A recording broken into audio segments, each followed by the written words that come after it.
everyone, and welcome to today's webinar. This webinar is hosted by Jen and sponsored by WuXi AppTech. Today's topic is integrated strategies to accelerate preclinical development of antibody-drug conjugates. Thank you so much for being here. I'm Uduak Thomas, Senior Editor with Jen. I'm going to start off by introducing today's speakers. We have Jiangyi Wang, Assistant Director at WuXi Biology in the In Vivo Pharmacology Unit. We have Dr. Peng Li, Senior Scientist, WuXi Testing, DMPK at WuXi AppTech. And we have Dr. Jin-Peng Li, Director of WuXi Testing, BAS at WuXi AppTech. Before we begin today's presentations, I'd like to quickly go over some background on the topic of the day. Antibody-drug conjugates, or ADCs, hold great promise as targeted cancer therapeutics, but their complex structure poses significant development and safety challenges for biopharma. So for this webinar, our speakers will share essential strategies and methodologies for accelerating preclinical assessments of ADCs. This will include approaches for assessing the pharmacology, biotransformation, toxicokinetics, and immunogenicity of biologics early in their development. The webinar will introduce a comprehensive approach for evaluating ADC efficacy that assesses both antibody-specific and payload-specific mechanisms through various multidimensional assays. Our speakers will also offer methods for addressing ADC resistance, as well as for metabolite profiling and identifying payload-related species for cleavable and non-cleavable ADCs. Furthermore, comprehensive solutions for assessing toxicokinetics of ADCs will be discussed, followed by immunogenicity and immunotoxicity evaluation approaches. So what are some of the key takeaways from this webinar? You'll learn some research strategies for preclinical ADC pharmacological evaluation and overcoming ADC resistance. You'll hear about the complex biotransformation processes of ADCs and detailed methodologies for metabolite profiling of payload-related species and drug-to-antibody ratio distributions. You'll also get comprehensive bioanalytical strategies for toxicokinetics, immunogenicity, and immunotoxicity evaluation. At any point during today's presentation, if you have a question for our speakers, you can enter it in the Ask a Question panel located on your screen. All right, let's get started.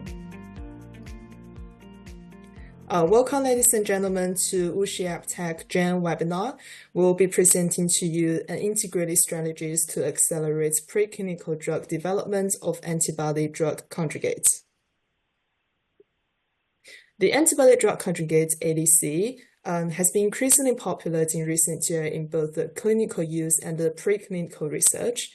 The canonical mechanism of ADC works like this. So upon the binding of the ADC drug to the surface of the cancer cells, it is internalized into the cells, where the cytotoxic agent is released inside to affect its targets, for example, DNA or tubulin. This then induces cell death. And while the mechanism of ADC may sound crystal clear, the actual development stage of the ADC pipeline can be very complex and requires intricate design, which is why here at WuXi AppTech, we provide a comprehensive ADC development strategy with customized service that boosts your pipeline design. In today's seminar, we'll be sharing mainly the three aspects of the ADC design. So I will be focusing on the biology service, where we provide biological or pharmacological evaluation of the ADC. And our next two presenters will be focusing on the DMPK aspect, as well as the safety assessment and the bioanalysis aspect of the ADC. In the first part, we'll be primarily focusing on the ADC pharmacological studies with a specific focus of the strategies to overcome ADC resistance. As we can see, these slides showcase the pipeline of the early preclinical evaluation of ADC. And we can see that after getting an antibody discovery and the conjugation process, with the lead ADC candidates, the ADC drugs are subjected to a series of in vitro characterization assays followed by in vivo efficacy studies to study its tumor suppression effects. And the highlighted boxes here in blue are all the available services you can find at WuXi Biology Department.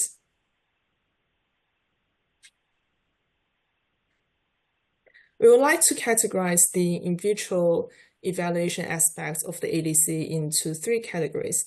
The first one will be focusing on the antibody activity, which are firstly the FAB-mediated activity and secondly the FC-mediated activity. FAB-mediated activity mainly includes binding affinity, which can be studied through flow cytometry, as well as FAB-mediated cytotoxicity, which can be studied through cell viability assays. The FC-mediated activity, on the other hand, focus on the immune response elicited by the Fc region of the antibody, and this can be evaluated through the co-culture system of the ADC with either specific antigen report cell lines, or with the NK cells, or with the macrophage cells.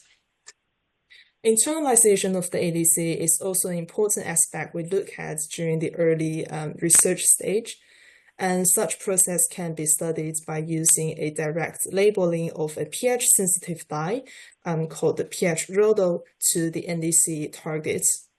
The pH rhodo works in a way that only releases fluorescence under acidic environment, which is when the ADC has been internalized into endosome or lysosome. So this process can be studied through recording the fluorescence intensity using either flow cytometry or a live imaging system called InQSight. And the internalization process can also be visualized directly using confocal microscopy, where we can achieve a subcellular localization of ADC into endosome or lysosome through organoid-specific marker. So there is a wide choice of payloads during the ADC design, and the selection of each payload can directly affect on the killing mechanism of the whole ADC. So at WuXi AppTec, we also provide a wide range of cell assays or platform that helps to study the specific mechanism of each payload. For example, we have cell proliferation assays, cell apoptosis, and cell cycle analysis through flow cytometry.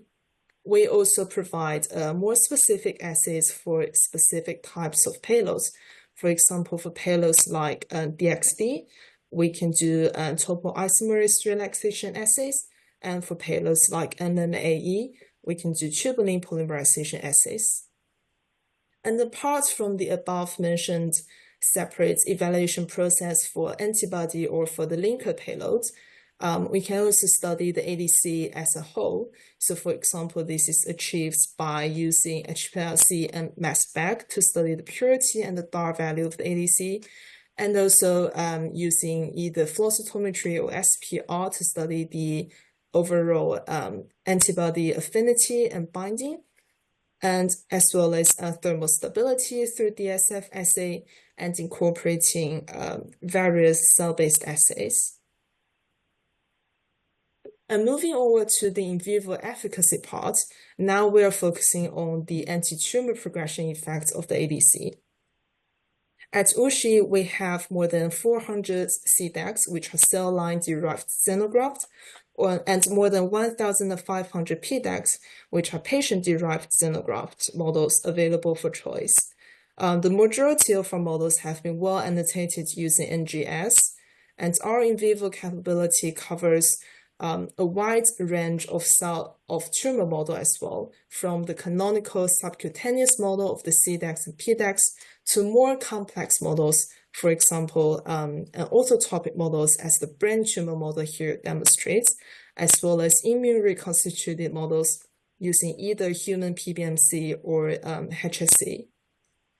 Our experience also have covered a wide range of ADC targets, including, for example, HER2, TROP2, and to a more emergingly hot topic, such as c-Met and B7H3.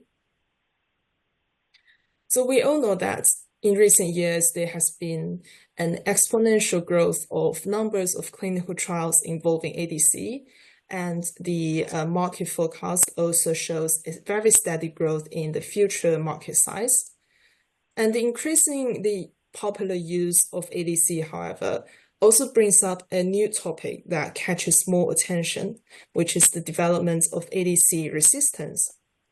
Clinically, there has been many mechanisms relating to ADC resistant developments, either through the resistance relating to antigen or resistance that is relating to linker payloads.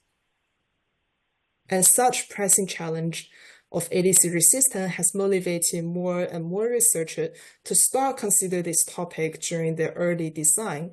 And one of the direct way of doing this is to test the ADC drug conjugates in the ADC resistant models. And there are several types of ADC resistant model here available at WuXi. One of them, for example, as this graph demonstrates, is an antigen loss resistant model. This is a model that's been induced to become Enhertu resistant by a long-term incubation of Enhertu.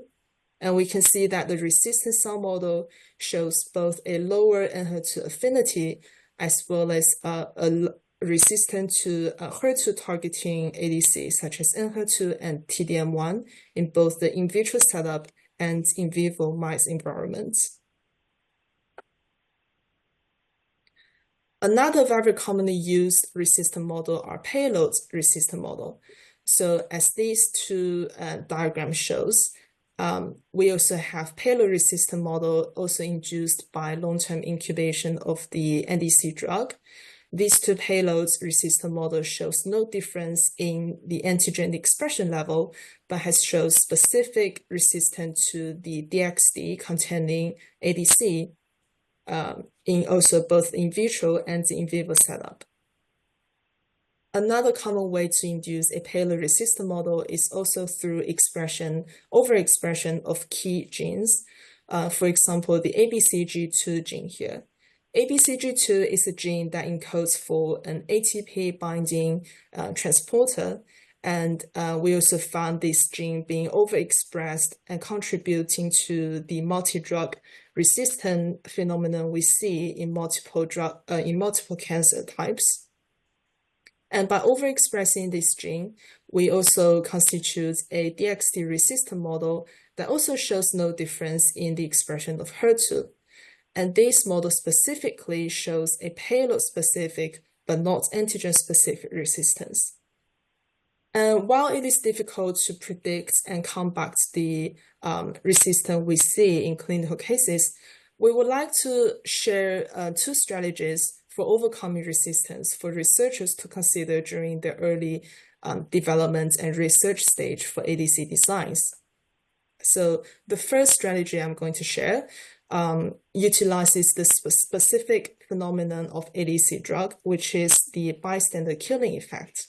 We all know bystander killing effect, which is when ADC is internalized by an antigen-positive cells.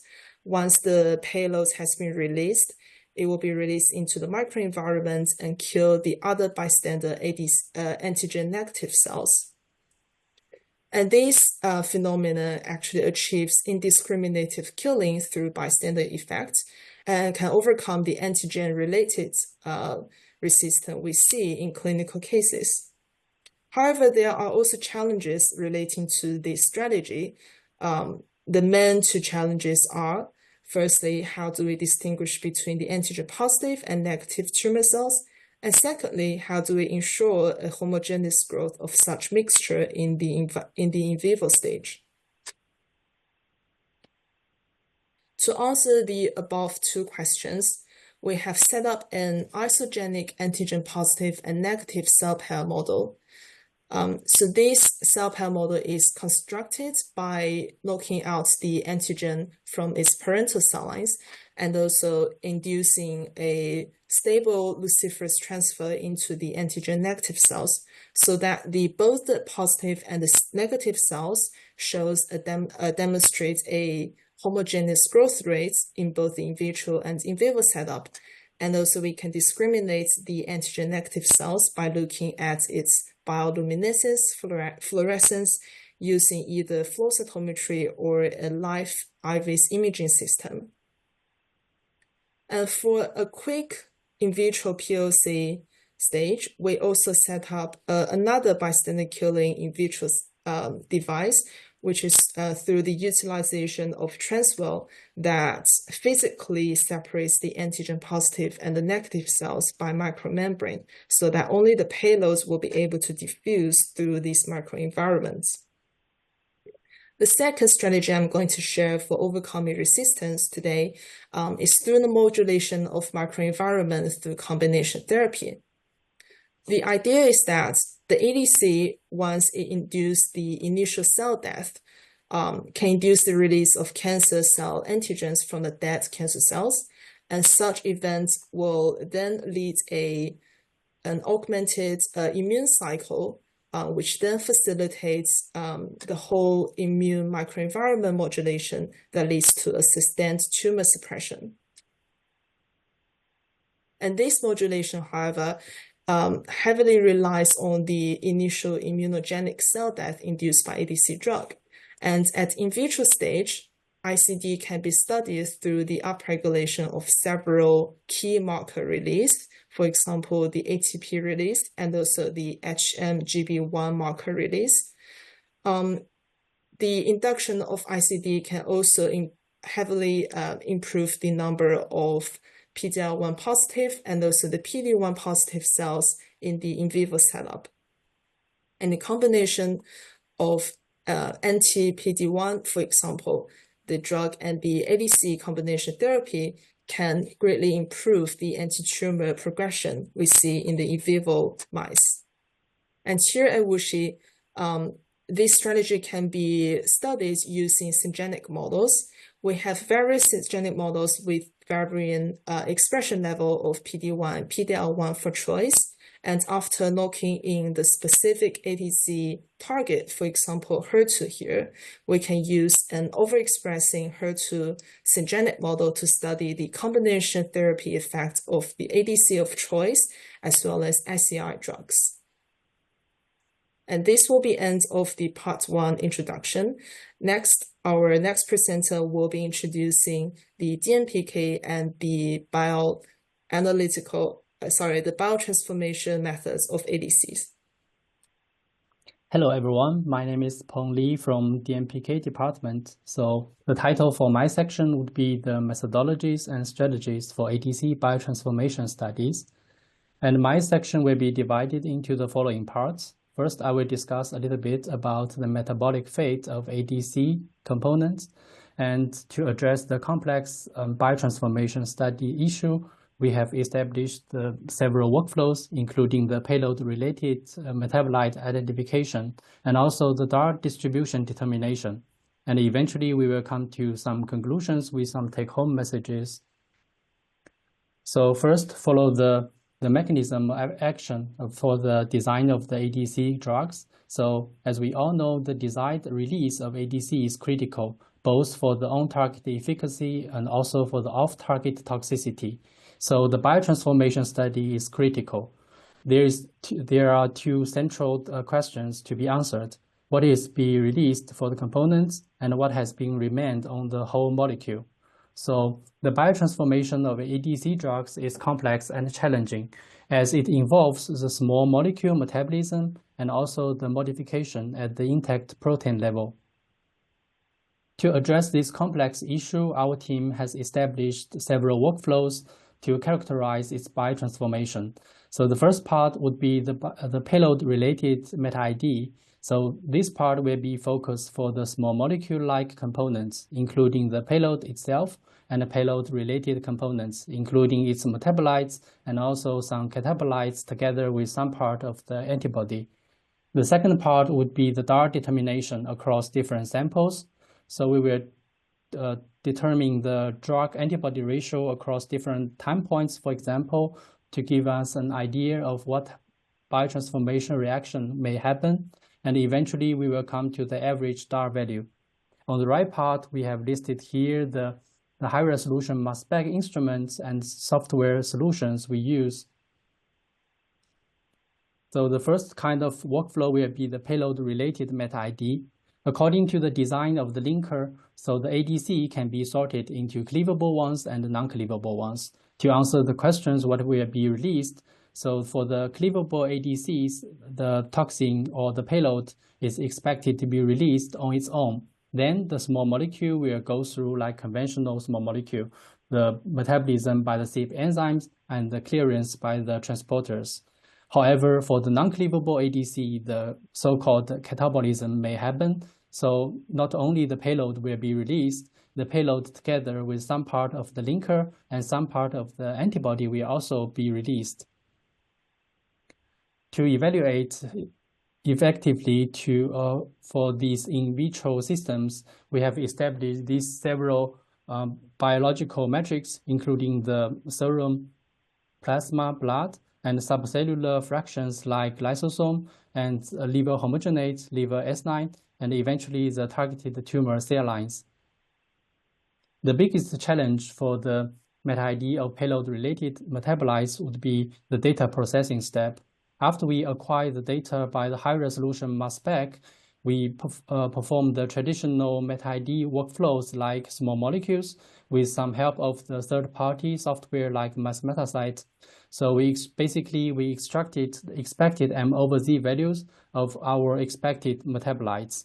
However, it is quite difficult to expect to cover unknown payload-related components. Therefore, we established this data mining approach, including the targeted analysis using the fragmentation behavior we learned from the payload, and also the in parallel incubation for the naked antibody for the background subtraction to help us to discover more unknown payload-related components. And this integrated data mining approach has been published on DMD Journal in 2023. For example, we use the TDM1 for the in vitro incubation in liver lysosome and liver S9. So like we documented before, we first perform the expected extraction for M/Z values. So we find out the lysine conjugate together with the linker and our payload. Furthermore, we use the fragmentation behavior we learned. For example, we are trying to find the precursors which can generate the similar or the same fragments as the payload. Eventually, we can find more conjugates with some unexpected amino acids. And eventually, we also do the in parallel incubation with the naked antibody, and we can find even longer peptide conjugated together, which has been released with the linker and the payload. The next part would be the DAR determination across different samples. And this is the overview of our established workflow. We first use immunocapture to purify the ADC samples from biological matrix, and the samples will be measured with the high-resolution mass spec. After deconvolution, we will get such kind of deconvoluted mass spec. Then we do the data interpretation to get what biotransformation reactions may happen in behind. And at the end of the day, we can use the identified species and the relative mass response to calculate the average DAR value. Like we paid great attention for the design of the linker when the step of the small molecule metabolism, while in this part, we considered carefully for the conjugation types. For different conjugation types, the additional reduction step may be performed for like cysteine conjugated ADC. And accordingly, the calculation equation of the DAR value has been modified. We use the Enhertu as an example. This is the result of the deconvoluted mass spec in vitro and in vivo red plasma. As we can see clearly, we can observe different glycoforms which inherited from the naked antibody. And more interestingly, we observed the hydrolysis mass shift of 18 totem, which corresponds to 1 molecule of water. And overall, we can clearly see the decreased trend of the DAR value. So this result indicates that our method can capture different biotransformation reactions. We take the Enhertu as an example. Starting from the ADC, we observe the hydrolysis which was proposed to happen at the Melimate group. And also we observed the loss of the linker and payload, which is reported also as the deconjugation. And it is also reported that the released linker and payload will quickly bind to the albumin. And this part will be missed in the workflows of the small molecule metabolism. And also, we didn't observe the loss of the direct payload itself, which is beneficial for the HER2 safety profiles. To give more details for the calculation of the DAR value, in different classes like the L1 and H1, we identified multiple species corresponding to different biotransformation reactions. And at the end, we can calculate the average DAR value for the light chain and the heavy chain, and eventually the average DAR value for the whole molecule across different time points. And then we can get the stability profile of the average DAR value in different biological samples to help us to better understand the stability trend of our ADC candidate. Eventually, we will come to the conclusions. I hope through my presentation today can convince you that the ADC modality is an emerging therapeutic one, but its biotransformation is critical and challenging. It involves the small molecule metabolism and the modifications at the intact protein level. To address this complex issue, the payload-related meta-ID and the DAR determination should be used. For the payload-related meta-ID, you need to cover both the expected and unexpected metabolites, while for the DAR determination, it can give you the information, not only the average DAR value, but also the biotransformation reactions happens. And of course, combination of both workflows can give us a full picture of the biotransformation of our candidates to help us to better understand and further optimize our ADC components. And this is our proposed preclinical DMPK strategies for ADC drugs, including the ADME-DDI study of the novel payloads, and also the PK-ADME study of the ADC drugs. For our DMPK department, we are able to deliver the comprehensive services regarding the DMPK studies, and we are equipped with high standard instruments and facilities. We are committed to deliver reliable data and reports within the competitive turnaround time. So this is all my presentation today. The next presenter will be my colleague from the bioanalysis department. So this is now your stage now. Hello, everyone. This is Jinpeng Li from Bioanalysis Department. In this part, I will focus on the preclinical safety evaluation of ADC and specifically the bioanalytical strategy in support of preclinical tox study. As mentioned earlier in the talk, the ADC might go through biotransformation in vivo and result in the DAR shift. Therefore, during the toxicokinetic analysis, in order to better establish the exposure and the toxicity relationship, not only the ADC, but also the total antibody need to be quantified. More importantly, because the toxicity is mainly result from the free payload, therefore the concentration of free payload in the circulation need also to be quantified. The structure of ADC resemble a hapten carrier complex. Therefore, the immunogenicity is a concern. So the characterization of anti-drug antibody generation is recommended during this preclinical safety evaluation. Because of the immunogenicity, it might activate the immune system, and also due to the exposure to free payload, the immune cells might be damaged, therefore lead to immune suppression. So both of those scenarios can lead to immunotoxicity. Therefore, the characterization of immunotoxicity is recommended during the preclinical safety evaluation. Last but not least, the biomarkers are beneficial to include in the preclinical studies as an indicator of both toxicity as well as efficacy. The DAR profiling of ADC is beneficial in preclinical stage as it can aid in the interpretation of toxicological findings of ADC.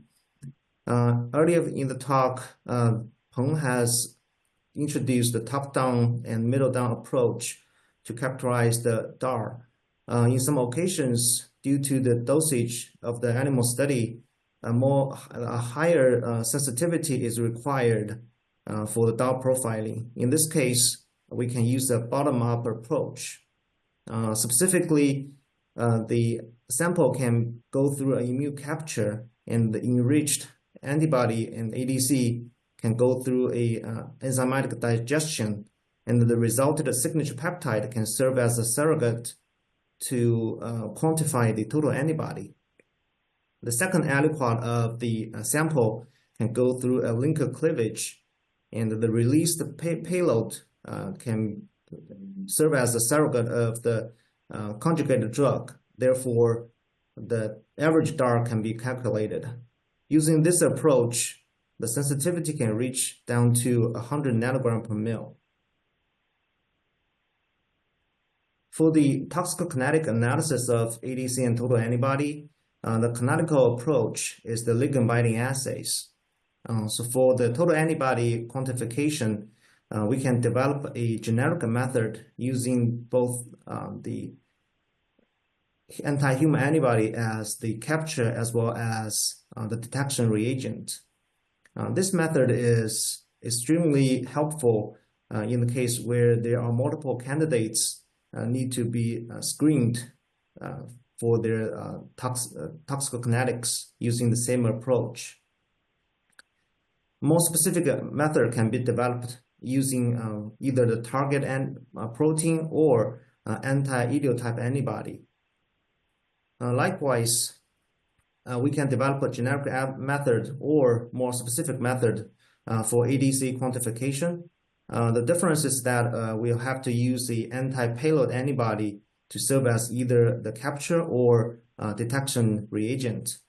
It's worth mentioning that some of those formats are more DAR sensitive than others, and they need to be characterized during the method development stage. For the free payload quantification, we typically use a mass spectrum methods.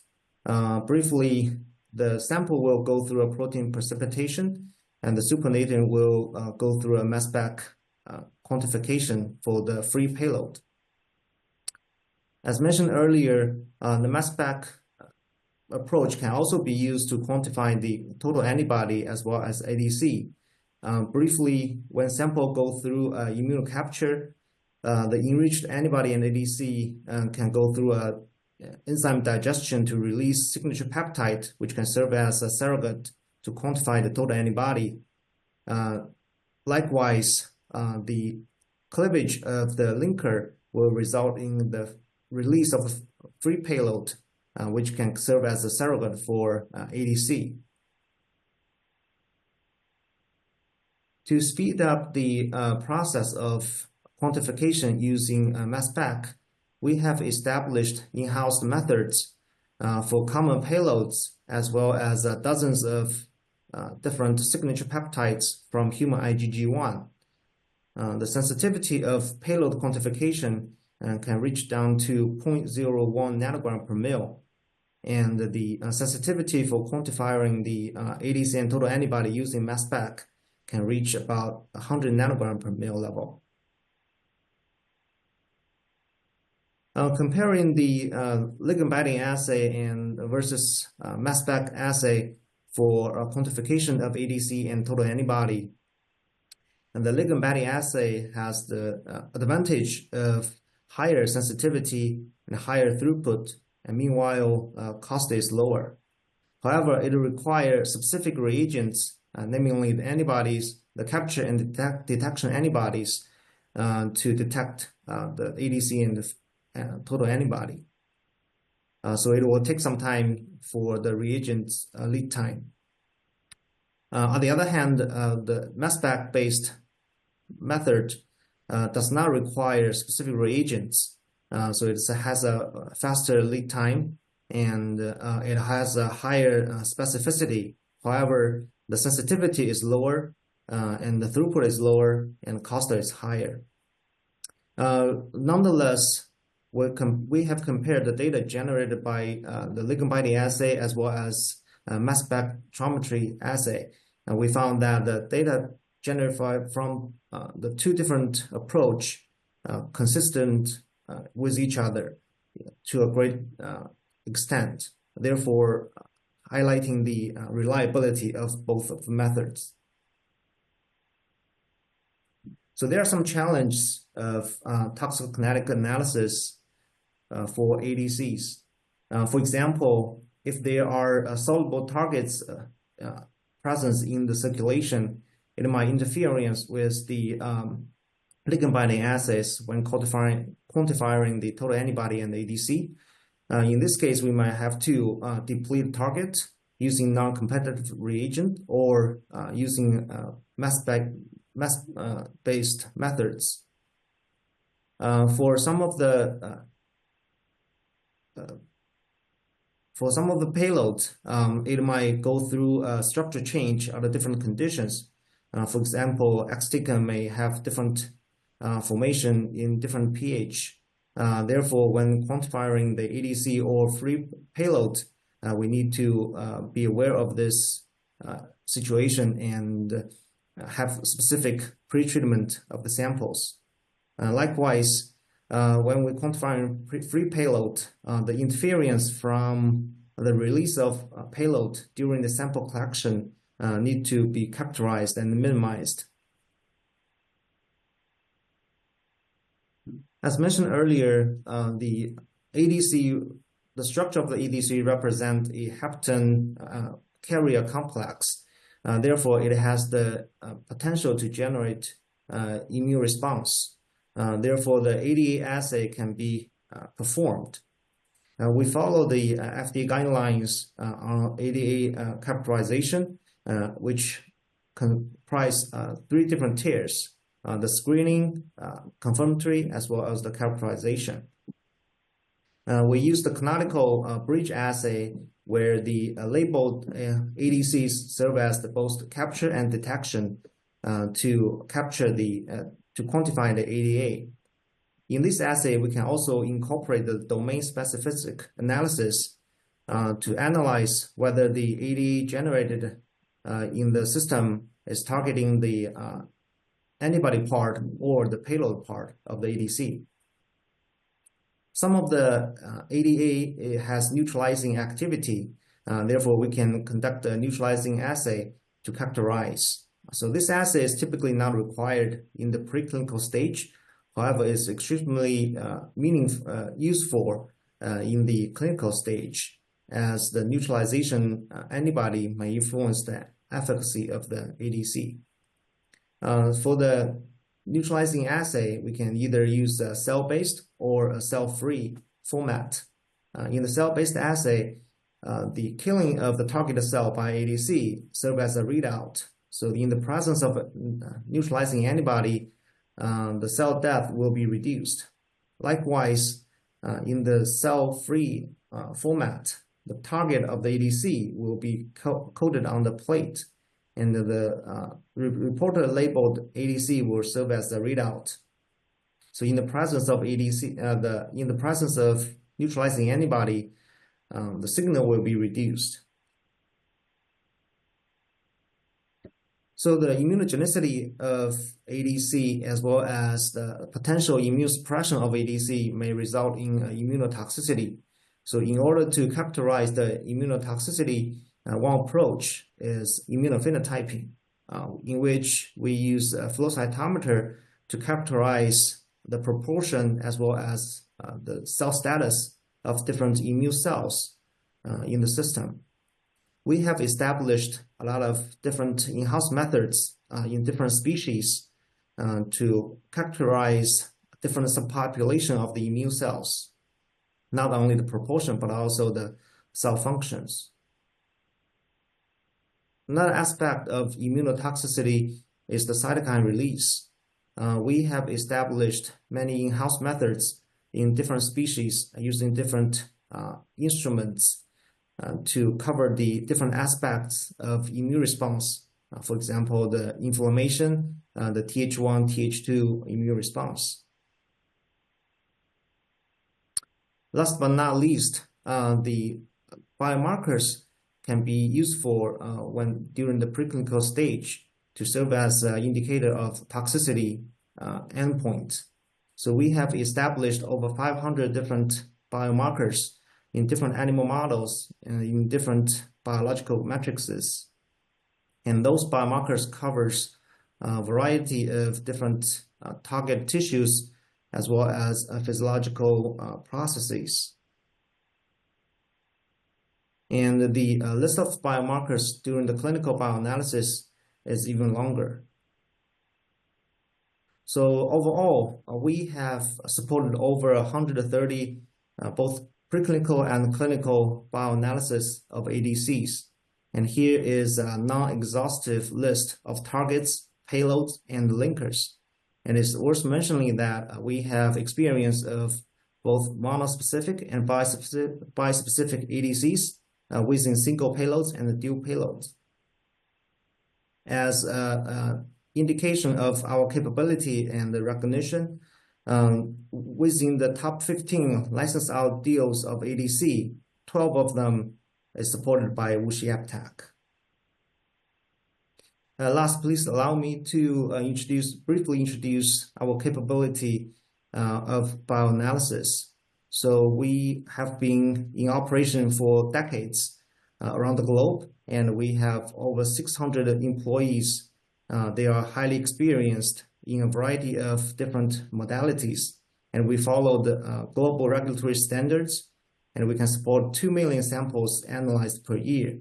And overall, we have supported thousands of clinical trials as well as IND submissions. So if you are interested, please feel free to visit our website and reach out to our BD contact.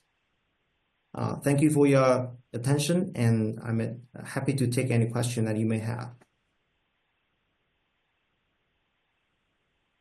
Many thanks to our speakers for their informative and interesting presentations.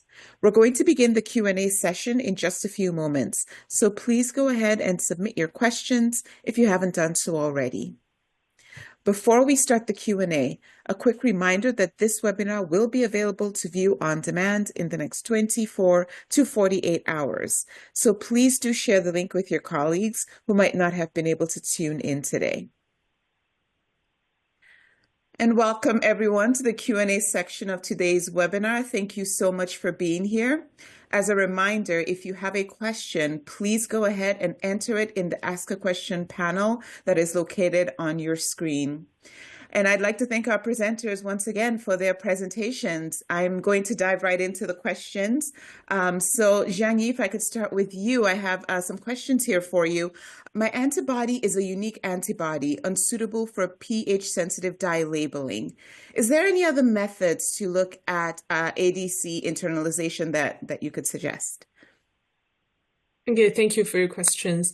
Yeah, so we do have other methods to study ADC internalization that does not require a pH rotor or the pH sensitive dye labeling. So if the antibody, in some case, we came across with specific designs or just the VHH region as the antibody, if it's not suitable for labeling, we use a temperature discrimination method to look at internalization. So the setup is basically that we incubate the cells with the target ADC candidates, and then we put them separately into either 4-degree or 37-degree incubation. And the idea is that the internalization only happens in the 37-degree, so that after certain time points, after we take out the cell samples and go through the flow cytometry analysis, any discrepancy we see in the cell surface binding or the cell surface fluorescence intensity, it represents the efficiency of internalization. So that is a kind of like a traditional way of looking at internalization. Now more and more people are using the pH loader, but if like the question asked, if it's not suitable for antibody labeling, we will still recommend using the temperature discrimination methods. Excellent, excellent. Thank you for that. Next question I have is also for you. So for antigen loss resistant models, why do we induce with HER2 incubation instead of direct knockout of the receptor gene? Okay, thank you for the question. Yeah, so we have there are mainly two reasons for doing so. The first is that for certain cell types, sometimes we just simply can't knock out a certain receptor gene. Like for example, if HER2 is a driver gene for certain cell lines, the knockout just simply doesn't work. The cell won't survive without it, which is why we use like a long-term incubation of the ADC drug. And the second reason is that these methods also represents to the clinical cases kind of more directly, where we really like mimicking what's happening in clinically in patients. So yeah, that's why we would recommend inducing the antigen loss resistant model through long-term incubation rather than just directly knocking out the surface gene. Excellent, excellent. And what are mechanisms of resistance in ADC-induced resistant tumor models? Is the next question. And Jiangyi, this is also for you. Okay, so we have, I think just as we shared in the presentation, we have, for example, in the NCI N87 model, which is a DXd resistant model, induced by DXd incubation. So we did look at the possible mechanism of resistant development in this model. We run through a gene sequencing event for the resistant model, for the resistant cells comparing to the parental cell, and we did find there are changes in gene expression pattern of its metabolic pathway. So we suggest that the mechanism is mainly due to the changes in intracellular metabolism that contributes to the payload resistance. Excellent, excellent. Thank you so much. And I just want to remind the audience that if you have a question, please go ahead and enter it in the Ask a Question panel on your screen. Peng, I'm going to come to you for this next question. It relates to your presentation. What are some specific challenges for payload-related MID? Sure. Thank you for the question. So I would say data processing will be the biggest challenge compared to the conventional MetID of a small molecule. The possible or the potential metabolites of the payload-related components is unknown and unpredictable. So we integrated the different data mining approach to be able to discover more unknown metabolites. So as we also shown in the presentation before, by using different data mining methods, then eventually we can cover known and unknown metabolites. So I would say the data processing will be the biggest and the specific challenge. Excellent, excellent. Thank you for that. Next question I have here is still related to your presentation. What information can we get using DAR determination workflows? Okay, thank you. So of course, by the name of this workflow, so we can get the average DAR value at the end. But more importantly, we can also capture different biotransformation reactions may happen. And this information will be related to the structure in behind. So we can get more information about the change or the modification at the intact protein level. And this will be quite useful and informative for us, especially at the early stage, to help us to better understand our ADC candidates. Excellent, excellent. Can you discuss a case study where a combined workflow approach provided unique insights into ADC biotransformation? Peng, this one's for you again. Okay, sure. So I would say for this question, the Enhertu will be a perfect example. So for example, for the payload-related meta-ID part, I will say for HER2 incubation, so we can only identify the small molecule metabolites, but we didn't observe the appearance of the linker and payload.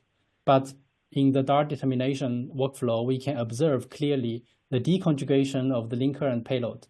So this part is missing in the small molecule metabolism workflows. And this deconjugation of the linker and payload has been reported to be quickly bind to the albumin in the biological matrix. So I would say this is the example to combine different workflows targeting small molecule and the intact protein will give us a full picture. Excellent, excellent. Thank you so much. The next question I have, Jinpeng, this one's for you. For toxicokinetics analysis, on some occasions, the detected concentration of ADC appears to be higher than the total antibodies. So how can we solve this problem? Okay, that's a great question. Because theoretically, the concentration of the ADC should not exceed the total antibody. So the reason why it appears is that there might be some transformation of the ADCs or the total antibody that result in either the overestimation of the ADC or underestimation of the total antibody.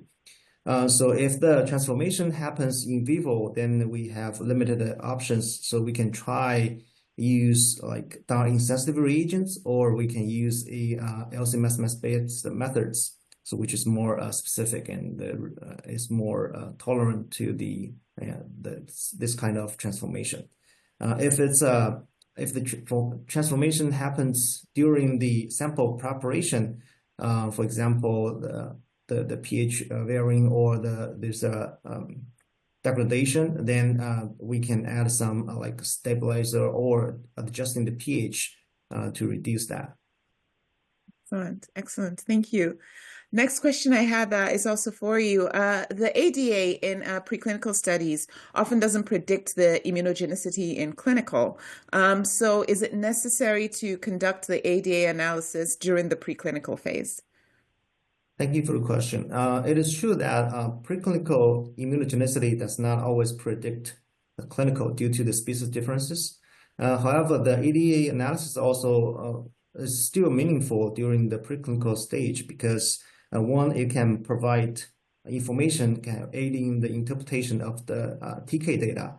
Two is that if there are some immune-related toxicity findings, then we can, if we have the ADA's data readily available, we can correlate those two findings.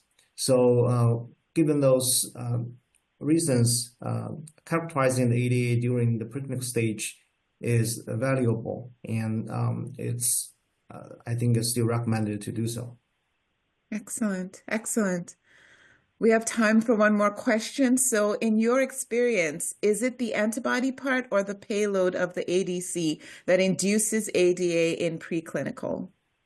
Yeah, it's a really interesting finding that although the structure of the ADC represent a hapten carrier complex, we find that the majority of the ADA still generated from the antibody part rather than the payload and the payload antibody conjugate. So I think the profile of the ADA generation still mimicking the profile of a monoclonal antibody. Excellent, excellent. Thank you so much. I'd like to thank all of our speakers for their presentations and for taking time to answer questions today. So thank you very much.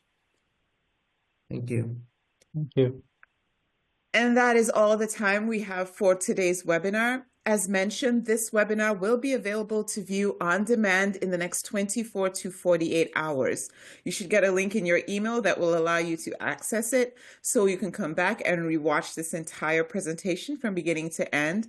And we'd also invite you to share the link with your colleagues who might not have been able to tune in today.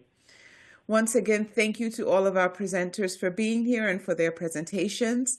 I'd also like to thank today's sponsor, Wuxi AppTec, for sponsoring the event. And special thanks to the Gen Multimedia Group for hosting. So thank you, David Mosley, Reynolds Gutierrez, and Natalie Torn. And most of all, thanks to all of you for watching today. For everyone at Gen, I'm Uduak Thomas. Thank you and goodbye for now.